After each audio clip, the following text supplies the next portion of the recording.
Daydreamaholic by C. Don McCallum. Chapter 10. Do you know what you're wearing to the fall fling tomorrow? Sammy asked Marcie as they waited for their turn in the lunch line. She shook her head. She hadn't given it any thought.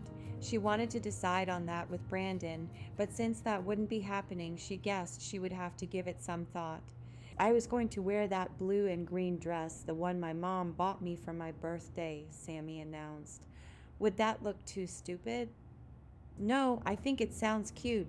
I love that dress, Marcie said, staring at the extremely large pan of macaroni and cheese. What about you? I guess I hadn't thought about what to wear yet, Marcie replied. No offense, but I was kind of hoping I'd have a date. Well, Sammy said, eyeing someone just a few people behind them in line, I wouldn't give up hope yet if I were you. Marcie turned and saw Matt Ornelas standing there, smiling. Hey, Marcie, he said, smoothing down his hair. She hadn't told Sammy that he had asked her to the dance, but Marcie couldn't help blushing. It's not like she didn't like him. He'd been so nice to her these past few days. Actually, he's always been really kind and thoughtful to her. Hi, she managed to squeeze out, hoping that Brandon didn't see her talking to Matt. So, he said, inching his way closer to her, kind of like the way some birds hop, are you ready to do your monologue for theater arts? The stunned look on Marcie's face gave Matt his answer. That's today, she squealed. Kids all down the line turned and looked. They all giggled with a neighbor. She could see it now, standing in front of the class looking like a big dummy. No monologue to hand in. Nothing to say. All the kids would be laughing at her then too. Real smooth, Chad and Sly would say. Even I remembered to write a monologue. Get it together, Matt would say, tired of her constant string of screw-ups. How much longer could he put up with her anyway? What are you wearing? Tabitha said, turning up her perfect little nose. And Brandon, in her mind, he sat quietly laughing at all the kids' jabs, but sooner or later he would add one of his own. There was no magical fairy that could save her from that nightmare. I can't believe I forgot that the monologue is due today, she said, slapping her hand to her forehead. She hadn't even started writing it yet, let alone to memorize it to perform in front of the whole class. Matt shook his head. It's not. It's tomorrow. It is? She couldn't believe it. She was actually catching a break, but the smells of the sausage pizza in front of her face was getting to her. She didn't know if she would be able to eat. It was probably a good thing since she had a lot of thinking to do. Mechanically, she took a lunch tray and paid for it anyway, just in case. She didn't want to be so weak that she would pass out for lack of food and make an even bigger fool of herself. When Matt was grabbing his tray, Sammy looked over at Marcie, mouthing the words with a low whisper. You didn't write it in your planner, she grimaced. I guess I forgot to, Marcie said quietly enough for only her friend to hear. I hate it when I do stuff like that. Do you even know what you're going to write it about? I haven't even thought about it, she explained, picking up her tray to face the swarm of people eating their lunches. If she was lucky, she'll be able to walk through without any major incidents. On her way to their usual spot in the cafeteria, she saw Brandon sitting at a table with his friends. The cheerleaders and the football player tables had merged over the last day or two. Tabitha was at his side laughing and flipping her hair as usual. And that laugh, what could possibly be that funny? Doesn't she ever take a break and just act like a normal human being? Doesn't he see what a phony Tabitha is? Then something completely out of the ordinary happened. It was so strange that Marcie thought she had accidentally slipped into a daydream without even noticing it. Wait, she thought, is Brandon looking at me? She smiled at him, waiting to see the golden glow that always surrounded him in her daydreams start shining. She looked for that beautiful smile and the accompanying blush. But he of the golden glow must have had lunch plans. He just nervously looked away, seeing if Tabitha saw him make eye contact with the weird girl who was just now entering the cafeteria. Even though he obviously didn't want to look at her, Marcie couldn't take her eyes off him. She watched his every move. She noticed how he handled his fork and played with the overcooked canned corn on his plate. One thing she wasn't watching, though, was where she was going. Her big feet tripped her. Her fruit juice spilled all over her lunch. A trickle of the red liquid sprinkled itself on her white shirt like teardrops. Without thinking about where she was going, Marcie jumped up and set her tray down. She didn't even look over to see if Brandon and Tabitha saw her running out of the cafeteria. She was pretty sure that everyone saw her and what she did. She was back in the display case again. At least that's what she thought. But she couldn't see anything except what was right in front of her, the clearest path to the bathroom. She didn't want to stick around for the cafeteria full of laughter. The acoustics were so good in there, she'd probably suffer permanent hearing loss from the extraordinary noise that was sure to follow her spill. The second one of the day. The heavy bathroom door flung back with a thud. No one would be in there yet. There were still about 20 minutes left before the students would be dismissed for their next class. She yanked at the paper towel dispenser and pulled off a sheet. Under the water, she moistened the paper towel and dabbed her shirt. The fruit juice faded to a pale pink, but she couldn't do much better than that. She re-wet the paper towel and worked at the stains some more. "I can't believe this is happening to me," she said to her reflection. "You've got to get it together," Coach Marcie yelled. "You have got to forget about Brandon." I know. The last of the stain wasn't budging.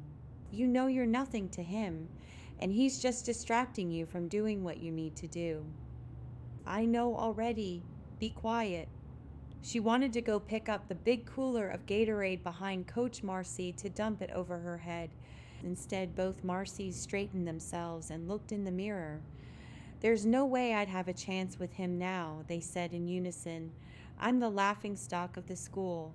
Why would he want to ever go out with a loser like me when he has Tabitha?" Wanting to cry, she pushed her tears back. The other Marcie behaved itself and mimicked her every more, like it was supposed to. Taking a deep breath, she told herself her real self. "I've got to focus on my schoolwork. I have to get serious. I have to let Mrs. Pitt know that I made a mistake by not getting my work done. I'll tell her that I'll redo the assignment, that I don't expect to get credit for it, but I want her to know that I care about my work. I'll tell her that I was irresponsible and that it won't happen again." Taking one last look at the stains that she had worked on so diligently and at her face, she had one more thing to say, and no more daydreams. She took a deep breath, trying as hard as she could to walk out the bathroom door with her head held high. "Are you okay?" Sammy asked as Marcie came out of the bathroom. "Yes," she responded with a forced smile. "I need to go put my lunch tray up. I did it for you when we realized you wouldn't be back before it was time to go." "Thanks." "No prob," Sammy said, looking for signs at the spilled fruit juice. "Can you see it?" "It looks like you got most of it. I can see a little of it still, but I'm looking for it." "Okay," Marcie said, heading up the stairs to her next class. "You're sure you're okay?" Sammy said with a furrowed brow. "I'm fine," Marcie turned and said. "I'm not going to let this bother me. It happens to everybody, right?" "Right," Sammy echoed with some reassurance that Marcie truly was okay after what had happened. She really was worried about Marcie after she left so fast out of the cafeteria, but knew the teachers on lunch duty wouldn't be allowed to follow her into the bathroom during lunch. "I'm sure she's a big enough girl to handle it herself," they would say, and turn her back to the table. So Sammy hadn't even bothered. Matt had come to sit by her, so it's not like she had to eat alone or anything. The girls went their separate ways at the top of the stairs, and Marcie was aware of a vague sense that Brandon was nearby. Out of the corner of her eye, she saw a flirtatious flip of Tabitha's hair and heard her too loud laugh. She looked back and smiled at her competition, knowing that Tabitha would probably stain her heavily made-up eyes with tears of laughter at the thought of Marcie considering herself in the same league as the super popular cheerleader. "Look, she didn't even get it all off of her shirt," Tabitha giggled. Marcie knew she was talking about her to Brandon. She felt that all too familiar surge of anger and embarrassment. "Is he laughing at me too?" she wondered. "He wouldn't do that, would he?" But she knew that he had no reason not to laugh at her. He should laugh at her. She would if she were him. After all, Marcie had steadily made herself the laughingstock of the school with her clumsy attempts at looking cool enough for Brandon to notice her. To think that she ever even thought it were possible that Brandon James, the cutest, most popular, coolest, and most athletic guy in school, would consider someone like Marcie Taylor, the clumsiest and most famous loser at Henderson Middle School. What had she been thinking? Then Marcie remembered her promise to herself. She let her words echo in her mind, comforting and instructing her away from all of this hurt and embarrassment. It doesn't matter what other people think about me. I keep messing up like this because I'm so worried about what Brandon and Tabitha think about me, and because I'm daydreaming too much. Just take a deep breath, hold your head up high, and ignore her. Ignore them. Actually, Marcie kind of liked picturing her enemy being beamed away to an alien ship or living alone on a deserted island with only her makeup and lifetime supplies of diet soda and potato chips to comfort her. Right now, the image of Tabitha being taken away by the spaceship was really funny to her. Maybe she could make a game of making Tabitha disappear. She could see it now. A crew of little green men ascending a platform, getting ready to launch. Tabitha struggling to get back to class.